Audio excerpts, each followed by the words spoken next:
We're here to protect you and the ones that you love. It's a good feeling to know that our efforts aren't going unnoticed. It actually brought tears to my eyes to know that we have this support. You're welcome. I must just say, you're welcome. It's stressful, but we're not going anywhere. Welcome to another edition of Bucknell Men's Soccer Through the Decades. My name's Todd Newcomb, and I want to welcome you tonight to the decades of the 1980s. And that's a great one at Bucknell. That was my decade too, so I'm really excited about this call. Coach Brendan Nash is joining us along with one of our current players, Kevin Galuzio, who's a senior forward from Huntington, New York. Thank him for being on the call. We've got a great group of alumni. And before I introduce the alums, I want to thank Geisinger. Geisinger has sponsored this event for us, and they've done an absolutely great job throughout the pandemic, helping everyone out on the front lines. And we really appreciate all that Geisinger does for the local community and also for our Bucknell student athletes here at the university. So our guest today, our first guest is from the class of 1984. That's Andy Sales. Andy was a 4-year letter winner in the men's soccer program and was the team captain in 1983. Our next guest from the class of 1985, Bob Ryan. Bob was a 3-year letter winner, was a team captain in 1984. He still ranks 8th on the career points list at Bucknell with 75 and 6th on the career goals list with 30. He was a USC All-Region Honorable Mention selection in 1984, and he was also a 2-time All-ECC selection on the men's lacrosse team at Bucknell. Our next guest, Rob Ryan from the class of 1988. Great class, Rob. That's my year as well. Rob was a 4-year letter winner for the Bison and also has a lot of Bucknell intertwined in his family. His daughter graduated, one of his daughters graduated in 2019. He's got another daughter who's a senior at Bucknell and a son who's going to be a sophomore.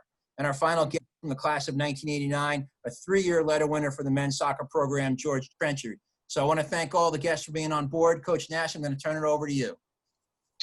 Thanks, Todd. And guys, thank you for taking time out of your day to just connect, but also impart wisdom on not only Kevin, but the rest of the Bucknell student athletes that are going to be watching this. And the 3 years, it's been a pretty good experience for us. I'd like to thank Geisinger. Actually, earlier today, I had the chance to get my COVID test so I can go back to work next week.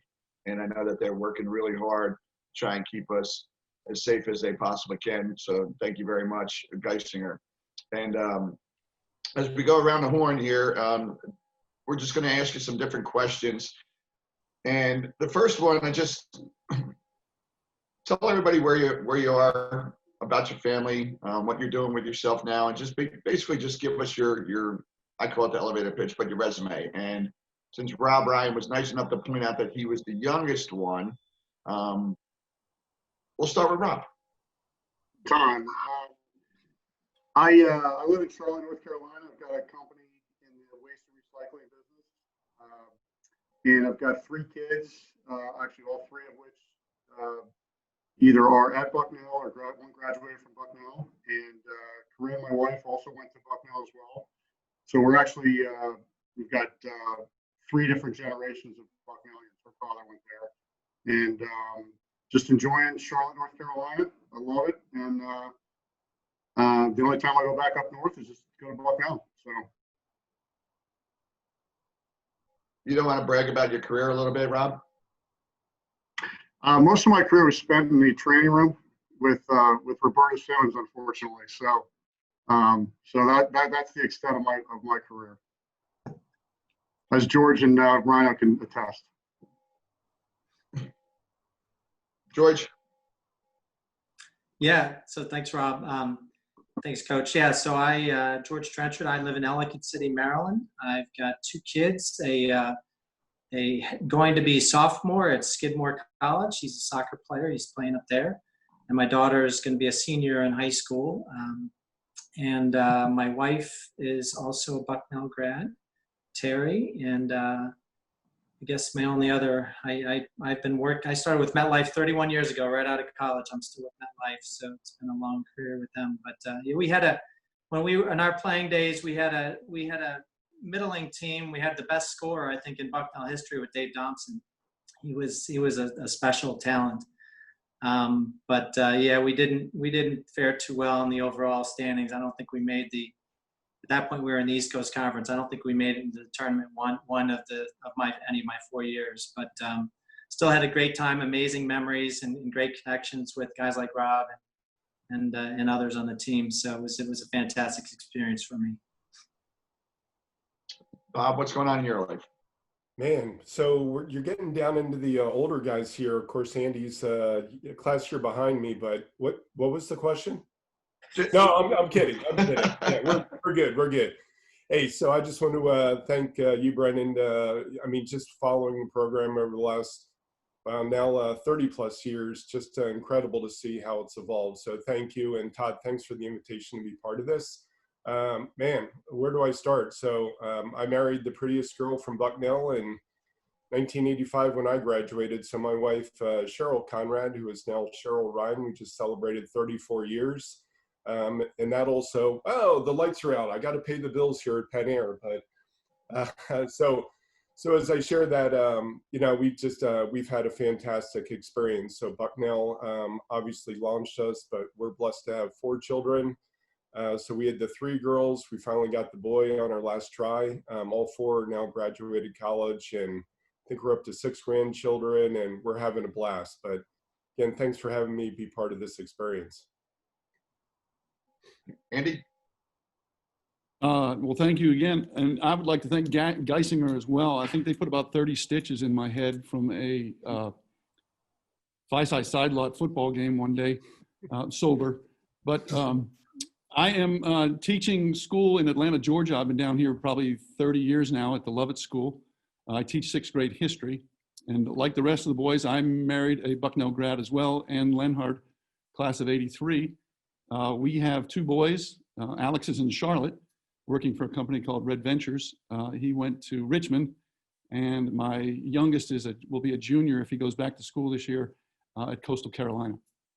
And in terms of the career, fortunate enough to be on 2 pretty good teams my junior and senior year, where we got a number of wins. I think we made the East Coast Conference. We won it maybe our junior year and tied maybe senior year. I forget quite, but we had some good success. So Kevin, all 4 of these guys married somebody from Bucknell, and it's your senior year, so you kind of got to figure it out, okay, Kev? That is a decent amount of pressure, but I'll do my best.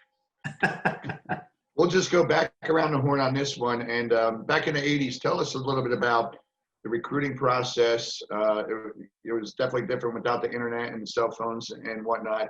And if you visited Bucknell, if you visited other schools, if you came out sight unseen, like Kevin is actually an anomaly during my time. He's a walk-on, and we haven't had too many walk-ons, but he's had a successful career.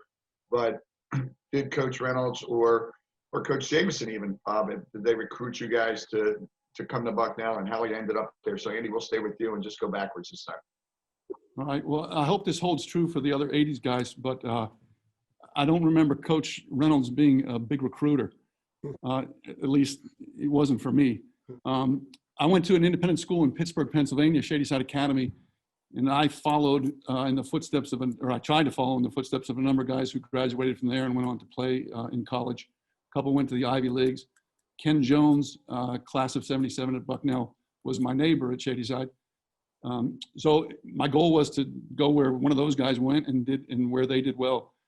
The Ivies, Dartmouth probably recruited me the most. I got a letter once a week or so and a couple of alumni calling. I didn't hear much from Bucknell, but it came down to the Ivies really didn't want me. Lafayette, Bucknell, and Kenyon were the 3 choices I had, and I loved the campus at Bucknell. Kenny had spoken very highly of his experience there, so thankfully I ended up at Bucknell. I was fortunate to meet Kenny when I'm recruited down in Houston. Very good guy. Bob, how'd you end up at Bucknell? Yeah, I think Andy and I have a very similar story. So I don't remember any, I'll say, official recruiting in the sense of communication with Coach Reynolds, but I have a very vivid memory of Coach Jay, Coach Jameson, and just our conversations. So similar to Andy, I went to prep school. I was on the other side of the state of Pennsylvania.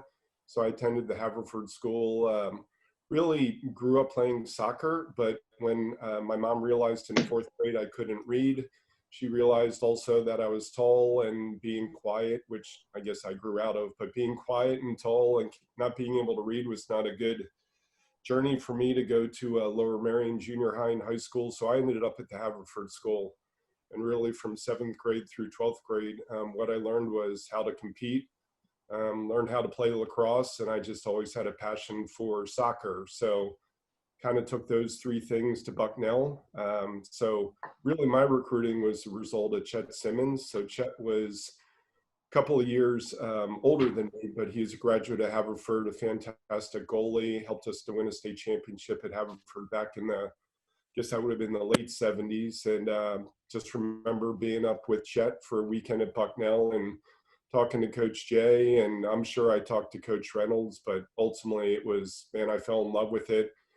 Honestly, unlike Andy, I wasn't smart enough for the Ivies. Obviously, I think my experience just, again, Haverford preparing me for Bucknell, just what a blessing to get that phone call. I actually got it from Coach Jay, and I can remember the rotary phone and, you know, the extended cord that I took around the corner from the kitchen, and Coach Jay just called to say that looked like Bucknell's could be my home. So grateful for the experience. George? Yeah, so similarly, yeah, Coach Reynolds was, I don't think the biggest recruiter, but I did meet with him. So I went to Western Reserve Academy. So actually, Andy, I wonder if we might have been a little earlier than I, but we competed against Shadyside when I was at Western Reserve.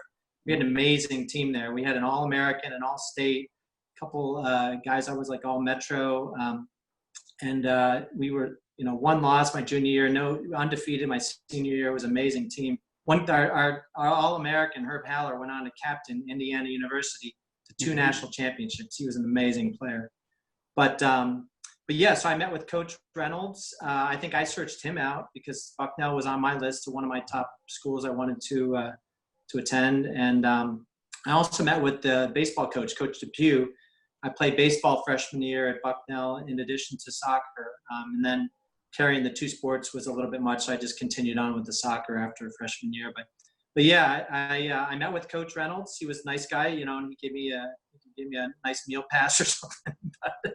But he was no big recruiting by any means, and I think more or less a walk-on. I had to prove myself during tryouts and make the team. But you know, a great experience after that. Rob? So I went to high school with Rhino and at Haverford School in the Philadelphia area, and Bucknell was definitely the best academic school that I looked at, and I think we were at Camp Tecumseh, and Rhino had said, you know, take a look at Bucknell University, and I really didn't even know where it was, but I wanted a place where I could play soccer, and it was a good school and possibly play lacrosse. And so I had, I feel like Coach Reynolds may have sent one letter, you know, about, you know, a follow-up letter that maybe I had made, but definitely Coach Jameson was much more gregarious, but just different personality, and you know, I liked them both. And by far well, not by far, but the best school I got into, I looked at W&L, Denison, and got into those, but Bucknell was definitely my number one choice, and went up and spent a really fun weekend as a senior in high school. And technical difficulties. Hang on, gotta go. Yeah. Who was your host? at the Five-Side House, and I got a taste of what was to come. So, but unlike the other Five-Side guys, I hung in there for 4 years and loved it. And I did play lacrosse a part of the way through my freshman year, but two sports was really too much. And I always thought I would come back and play, but I was always injured. So, but it was a really fun experience. Kev, why don't you take over now and let these guys impart some wisdom on you, and I'll go to mute. Yeah, so I'm not sure if the questions go to one person in particular or all 4 of you guys want to answer one at a time. So I'll just start with the question. You can decide. So what advice would you give me or any of the other college players that are in our program today about the college soccer experience at Bucknell? And I guess we can start with Mr. Sales. All right, you can call me Andy. All right. My sons roll their eyes when I try to ever give them advice, so I don't know how much wisdom I can impart upon. But I would say take advantage of the opportunities that Bucknell provides you, not only athletically, but academically, because I think the school is a perfect fit for the scholar athlete. A number of schools, I know you're spending so much time in the athletic fields, you don't get the time to be a student. I probably didn't take advantage of the academic side as well as I should have, but I would urge, or I would recommend that you take advantage of all the opportunities that they provide athletically and academically because of the balance that you're afforded there.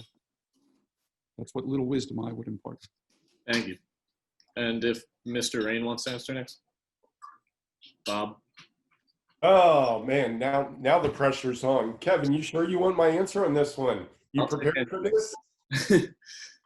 Yeah. So yeah, Andy said it really well, and you know, I think it's like anything in life. When you're in the moment, you're in the experience, you don't really realize how it fits into the rest of your life. But you know, an experience like this, just kind of reminiscing, seeing Andy, and obviously seeing Rob, and memories now coming back.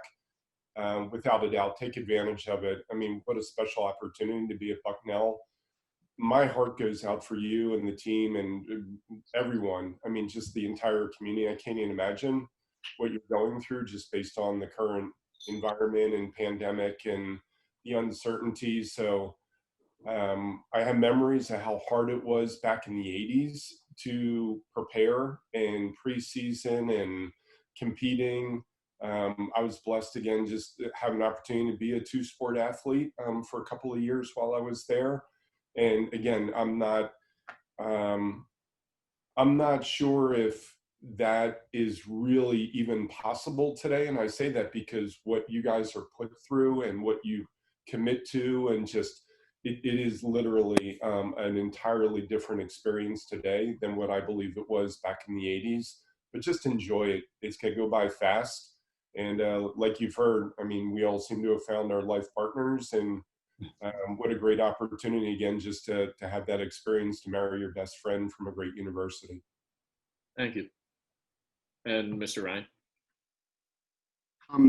You know, I think the experience, the thing to take away, or to think about at Bucknell and certainly the athletic team and soccer team is just, again, just embrace every moment, because you know it's when it's gone, you really miss those times. And I think I don't know if each person, each student athlete realizes the coach that they have, but I think you've got a coach that cares, that is dedicated to you, and loves not only the sport but loves loves taking care of young men and developing them both on the field and off the field. And what I would say is one of the things from just a perspective of, when you have questions, when you have a concern, go and ask, you know, whether it's a teacher or whether it's Coach Nash, ask them, press them for answers. And I think I look back on it and I wish, you know, maybe I had voiced my opinion or my thoughts about certain things, whether, you know, I could have done or wanted to do. And I think when you do that, you just make sure that you've got answers as to why. You know, they're going to say, well, why do you think you should be doing that? You just have to be able to step up and know that they're going to challenge you, but at the same time, knowing what you want out of that conversation. And I think those conversations and those connections, whether it's with Coach Nash or with a teacher, is really important, because it's fun to go back and connect. Definitely. Thank you. And lastly, Mr. Trenchard. Yeah, you know, first of all, I'll echo the comments I think that Bob mentioned. My heart goes out to you for losing your senior season. You know, I've got the same issue with my daughter who's losing her senior volleyball season, and it's crushing, and I feel so badly for you, and it's obviously it's out of all of our control. But you know, on a more positive note, though, what I would say is, you know, embrace those relationships that you have both with your teammates and with your other friends at Bucknell. My closest friends today are my friends from Bucknell. And we just had a weekend this past weekend where 4 of us and our families got together on Long Island with, you know, all Bucknell people.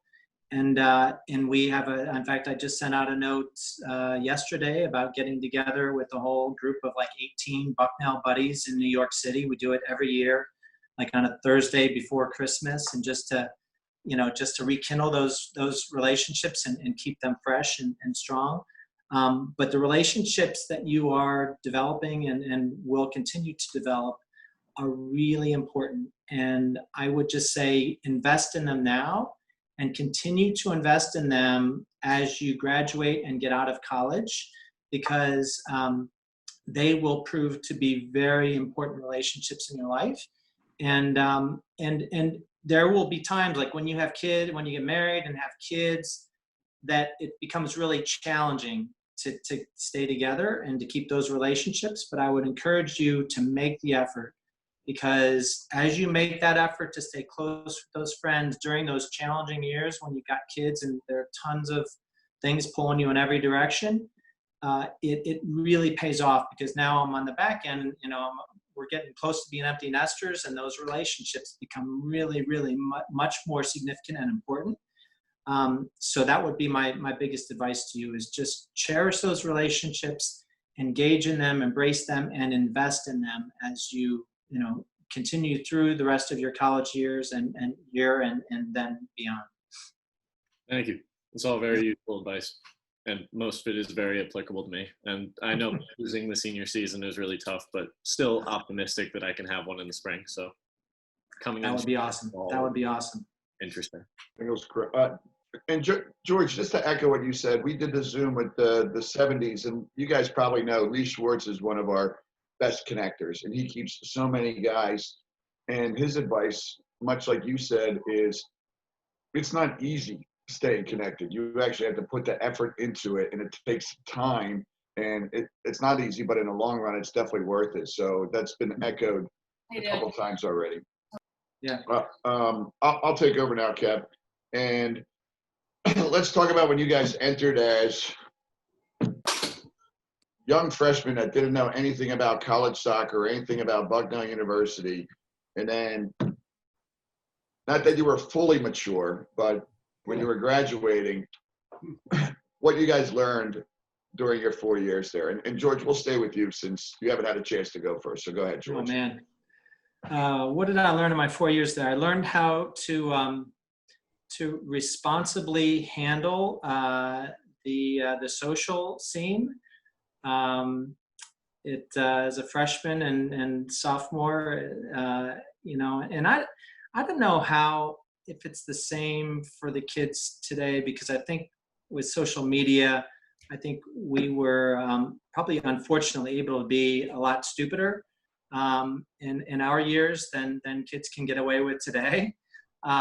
So I think in some ways that made us street smart at an earlier age potentially. But by you had to figure it out and get to find that happy medium. Everyone's going to have fun and enjoy those years, but you also need to have that balance. And especially when you're playing soccer, you've got to invest in your body and make sure that you can perform at the highest level, when you're in season. And for you, in season is almost always, for us, when we were out of season, we were kind of out of season. It was not anything near what it's like today.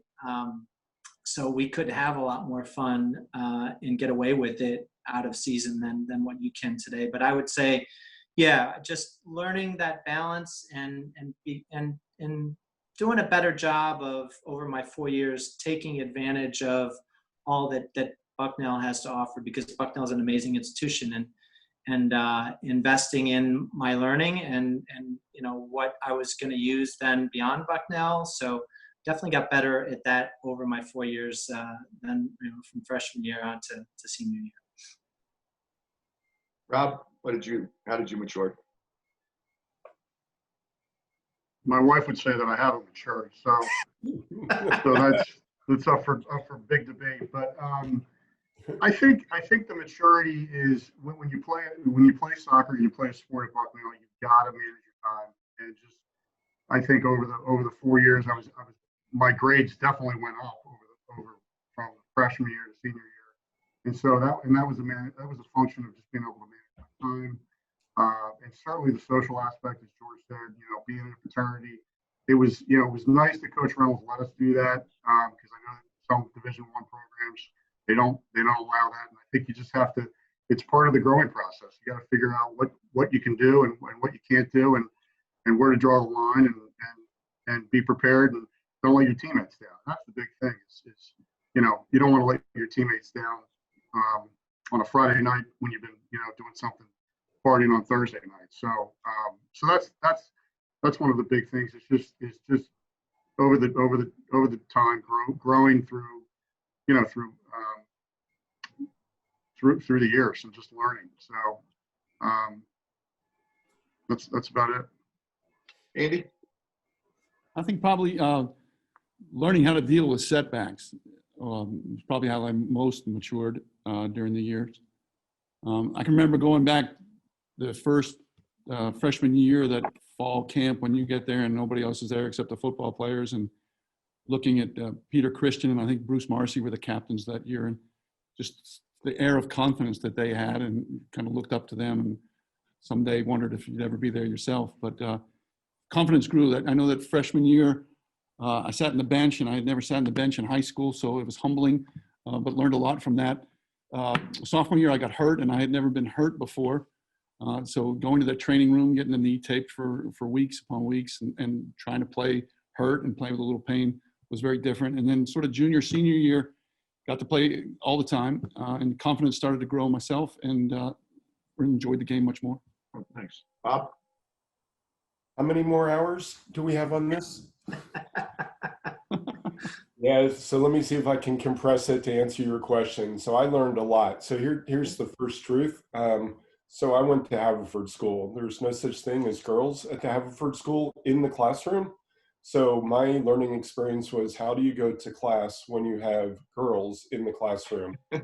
Wow, was that a eye-opening experience. So I have told numerous people this, and it is not something I'm uncomfortable with, but I majored in soccer and lacrosse, and I minored in Phi Kappa Psi in my first 2 years at Bucknell. It's a shame, the lack of attention that I gave to my academics was, it just didn't fit into what I was doing from a soccer standpoint, and ultimately from a lacrosse standpoint. I learned a very valuable lesson as my grades continued to deteriorate my sophomore year. And the first was my dream of becoming a math major went from Calc 1 to Calc 2 to Calc 3 and Calc 4. I seem to remember there was no more things writing down, and we're sitting in a circle, and I'm like, whoa, time out. Meanwhile, I got Phi-Sci stuff happening. I got soccer stuff happening, and that whole girl thing again happening. So when you spend a summer school up in Lewisburg, and your roommate happens to be the goalie for the lacrosse team, you learn that, you know what, you could probably pick up a stick and keep him busy over the summer, but having to take accounting over again and take another class over the summer really taught me the lesson I couldn't be up at Camp Tecumseh, which I'd planned to do and probably would have been with Rob that summer. But probably the best thing that happened for me was Cheryl coming on campus my junior year. And really what that did was it just helped me to reorient to actually having a great friend before I had a girlfriend. But she really helped me to understand why academics is every bit as important, if not more important, at that stage. Personally, I lost my best friend in a car accident my junior year, and just kind of clearing the record. So I played 4 years of men's soccer, but I actually chose not to play lacrosse my freshman and sophomore year. And I know how hard that was for me and for my family, but really for Coach Jay. But I remember having to go in and have that conversation with Coach Jay. And my father said, look, Bob, you gotta talk to Coach Jamison because this is your decision. But I just felt like it was too much. And it wasn't too much because of the academics. It was just too much because I was selfish. So I lost my best friend again, junior year. It was during January session. Got hit by a drunk driver going back to school, and it was tragic. And Cheryl just was there to communicate with me and help me through that period of time. And I just decided, you know what, I'm just going to go back and I'm going to play the sport that I loved to play in high school. Coach Jay allowed me to come back to the program. And at that time, it really was a transition point for me. My grades went up, and for what the guys have said, man, when you're full-time student athlete and things just orient correctly, got priorities set right, and I had my best academic years my junior and senior year playing both sports, and I think I just needed that discipline. Phi Psi still seemed to get in the way, but I figured out a way to make sure that the academics remained an active, focused part of my experience. Sorry to hear about your friend. Let's go back down memory lane, guys. So talk to us about your best soccer experience. And it doesn't necessarily have to be a game. It could be something that happened at a practice, something that happened on a road trip, something that happened in a locker room. But what is something that just stands out and says, I laughed about that or cried about that, or I love that memory forever. So Rob, let's start with you.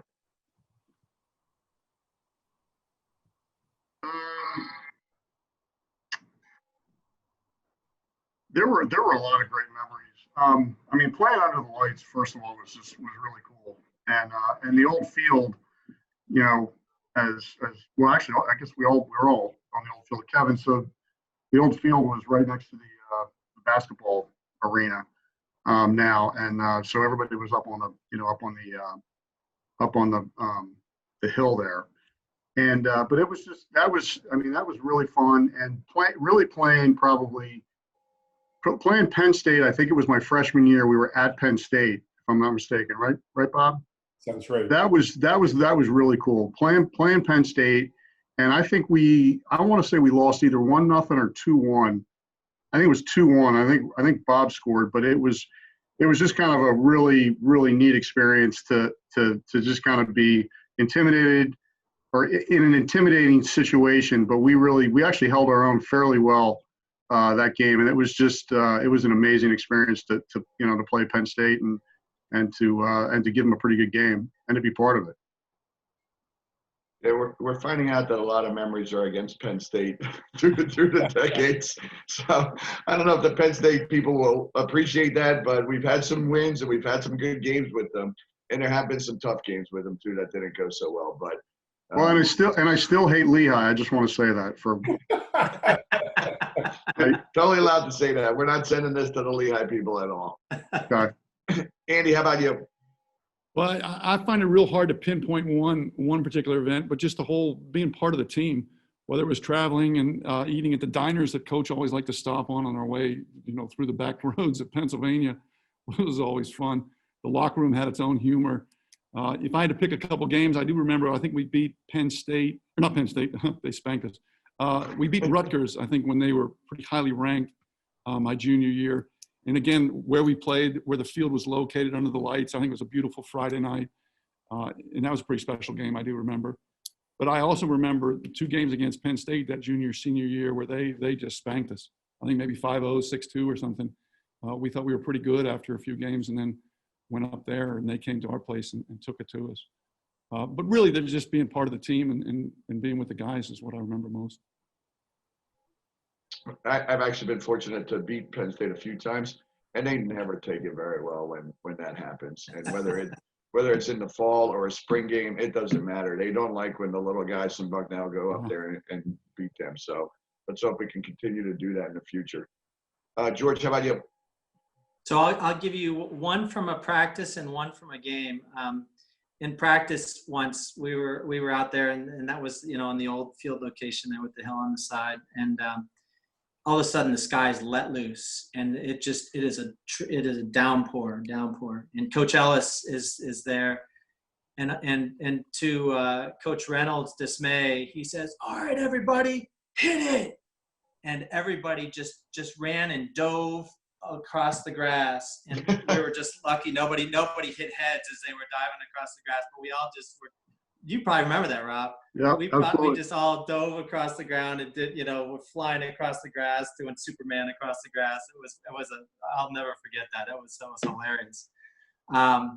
And from a game, Lafayette, when we were there, had these Lerner brothers from Sweden, and they were amazing. And Lafayette was really tough in my 4 years. I think we only beat them once, but the time we beat them was under the lights on a Friday night. And I just will never forget that experience. We were just so pumped after finally beating those guys. And I can't remember, Rob, if that was my junior or senior year. So I don't know if you were part of that game. I think that was your junior. I think it was your sophomore year. Okay, yeah, that could have been. That might have been. So maybe your junior year, yeah. That was an amazing win under the lights on a Friday night against Lafayette, because they spanked us for the rest of my time there. So we were psyched to get a good win against Lafayette. Bob? All right, so I got to ask Rob a question here. So help me with the nickname. This is awful because I've known you for a lifetime, but we haven't talked in 20 years. So is it Squatty or Squats? Squats.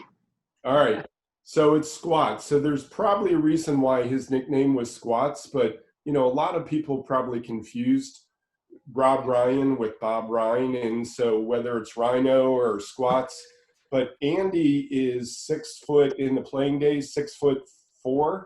Oh. And I was 6'3" in the playing days, and we'll just say Squats wasn't.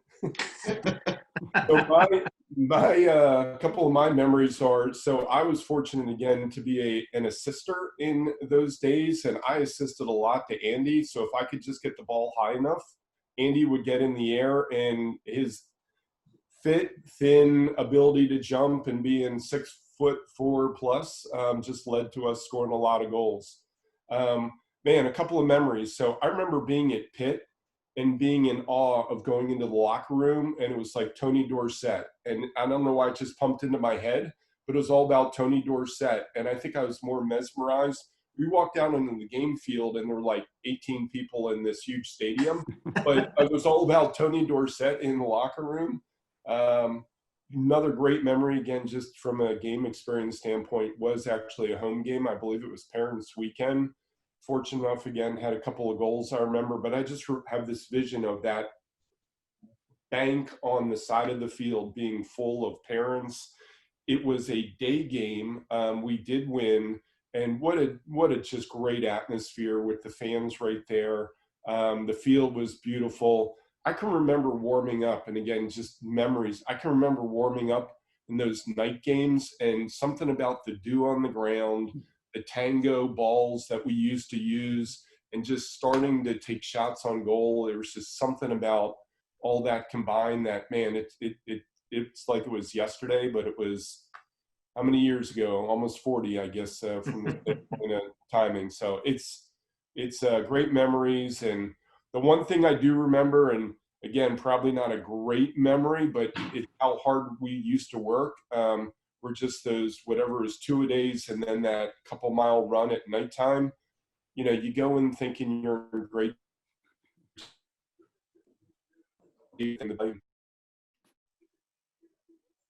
Today, you were sweating constantly. You end up losing weight that you didn't really have to lose. Back in those days, I just remember we would sleep every moment between those preseason workouts. So as the season went on, we seemed to be okay. But something about running those light stands also came back as a memory. It wasn't safe running around a concrete reinforced light pole. Coach Reynolds was always at the finish line, just taking care of whatever needed to be taken care of. But great memories, and wouldn't change anything. Running around a light post is a great memory, Bob. Okay. Hey, great pole didn't get hurt. How about that? Rhino, do you remember the bus ride home from Pitt? I'm sure you're going to remind me, but I'll just plead no. I don't remember that. You don't remember? So Warren Mavis, our bus driver. Oh, I do know this story. Yeah. Poor guy. Never made it out. Yeah. We had to, yeah. Poor guy. So anyway. That might have been after Bob. I think that was after Bob was there. No, wasn't that our freshman? No. Year? Yeah, so he passed away.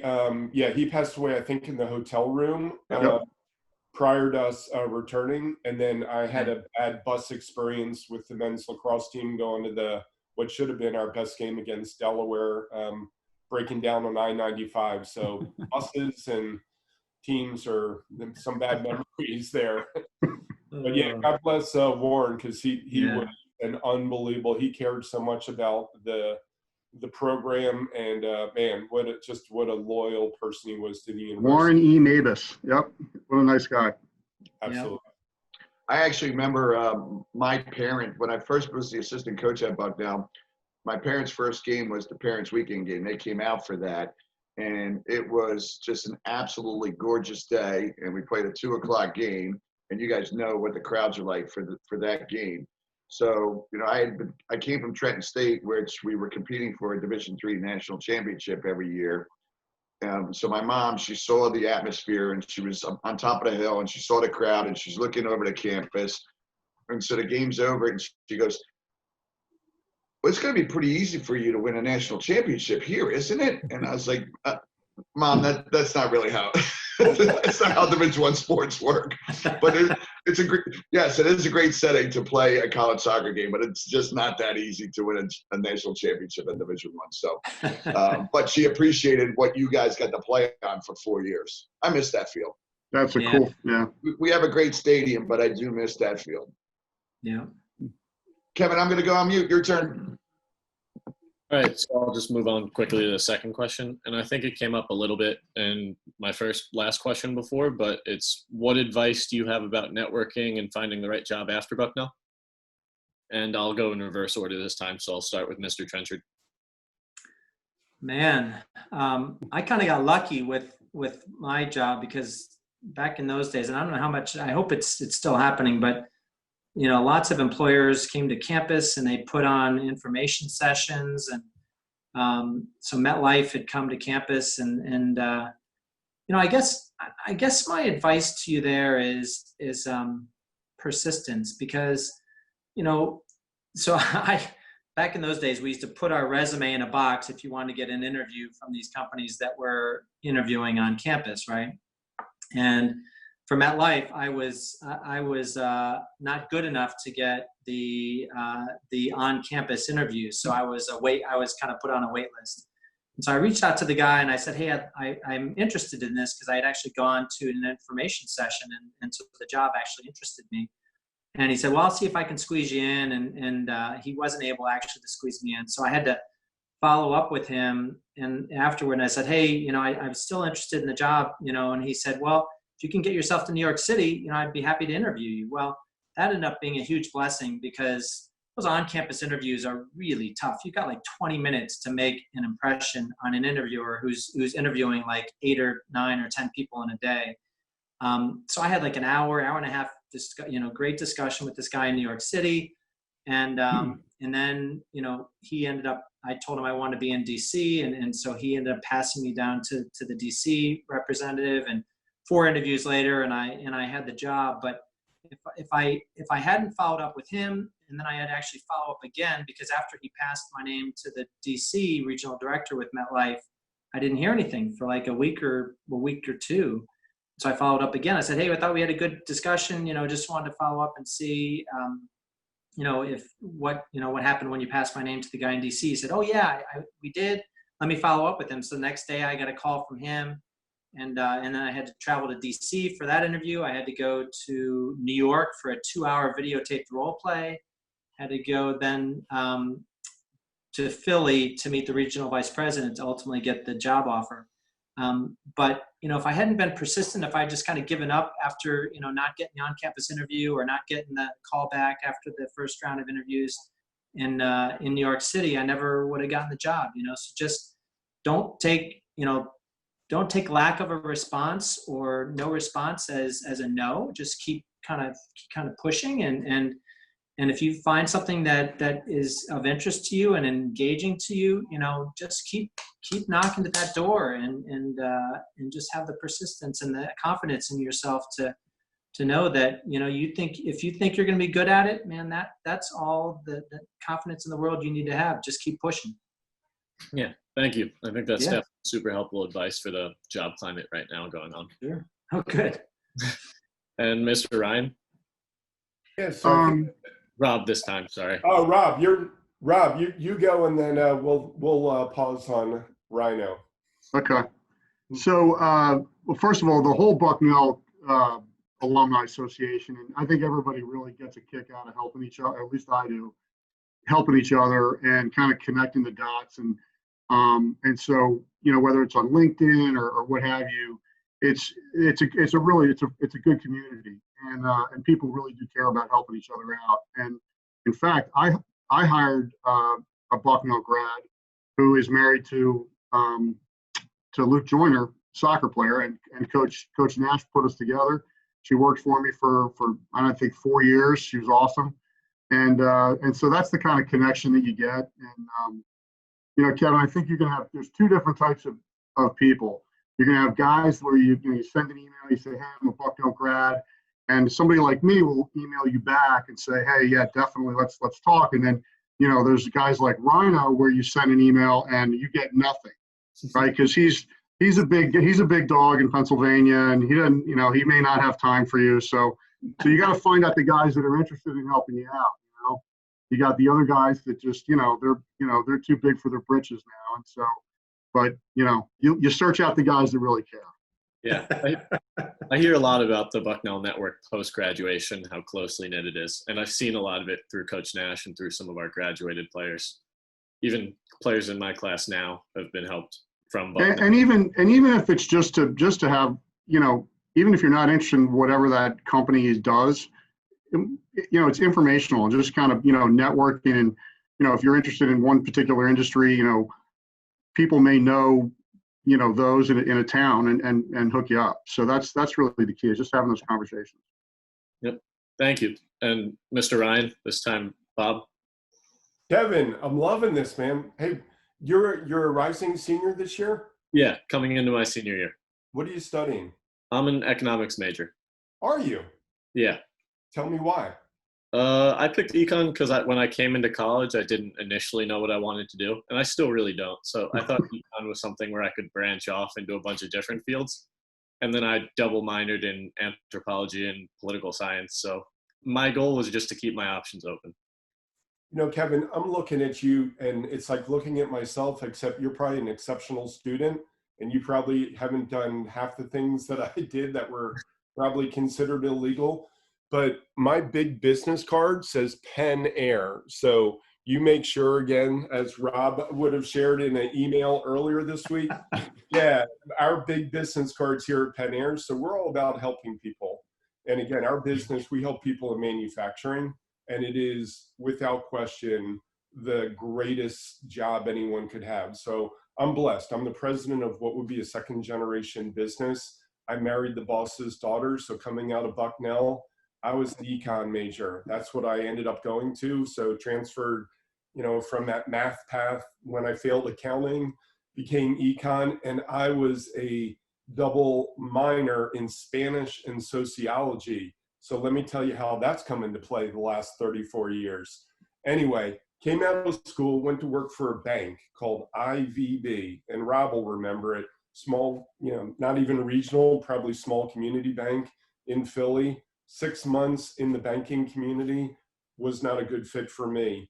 Cheryl and I were engaged. Her dad was looking to expand sales in the Philly area, and I ended up getting an interview with her father because she said, hey, why don't you interview with my dad? He's looking to hire salespeople. And I'm like, what's your dad do? And she's like, I don't know, go talk to my dad. So I interviewed with her dad. I've been dating her for a little over 2 years.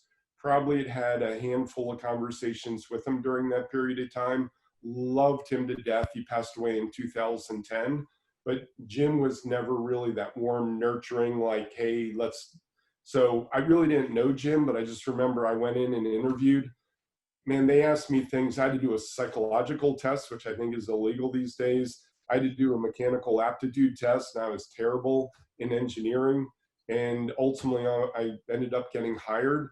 And I think it's because I ended up marrying the boss's daughter. So 34 years later, we've got a wonderful organization. I'm just a coach. My title is president, but I just coach people. So I love helping people, very competitive, and that's what Bucknell helped me with. How do you compete with excellence?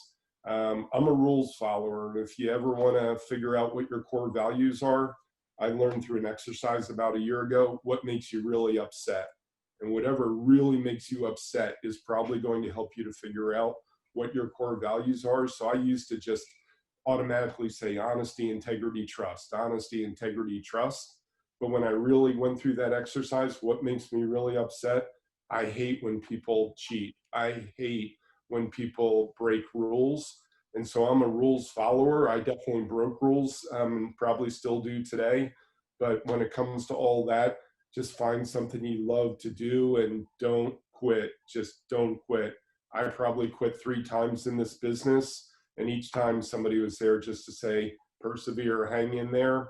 You're going to get through it. And man, it's what a great experience. So I'll let you ask Andy that question, but if you're looking for an opportunity, Penn Air is always looking for good people.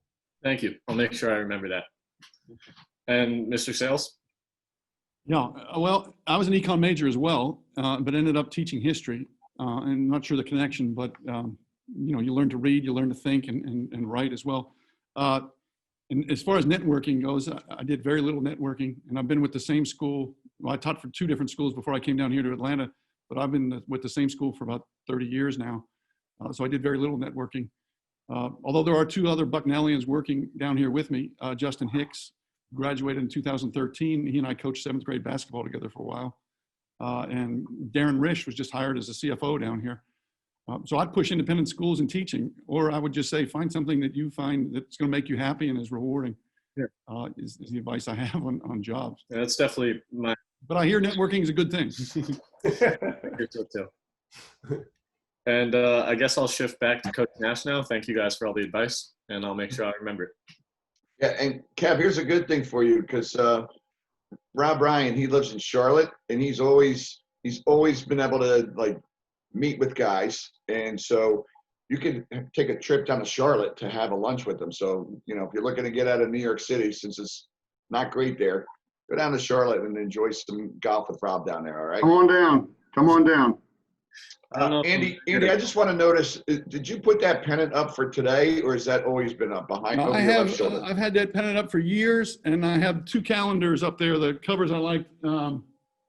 I forget what those years were, but you know they send us a calendar every year, so I put it up in my classroom. I'm not at home now. I'm in my classroom. That's awesome. And those have been up every year.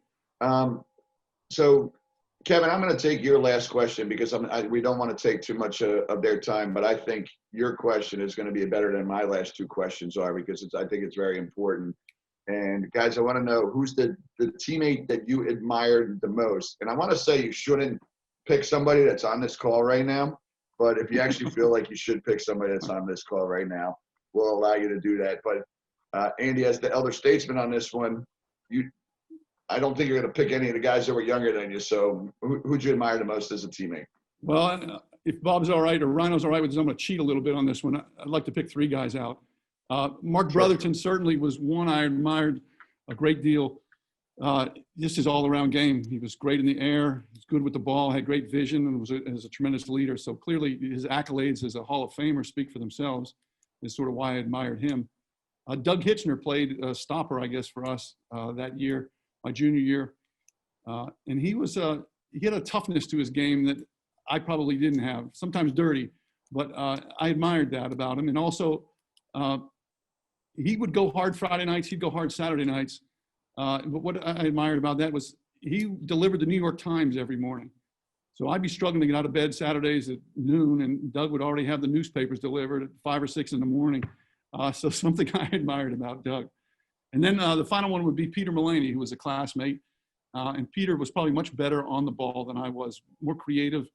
And I attribute that to he would go down. I remember our freshman year, whatever the field was down below Tracks and Crest before those dorms were built. He'd go down there and dribble and juggle for an hour or so each day. And I would do that as a basketball player. I can remember shooting hoops, but I never found the joy of dribbling and juggling as Peter did. And so he was rewarded as a real good player on the ball and really dangerous with the ball. So I would put those 3 as my most admired.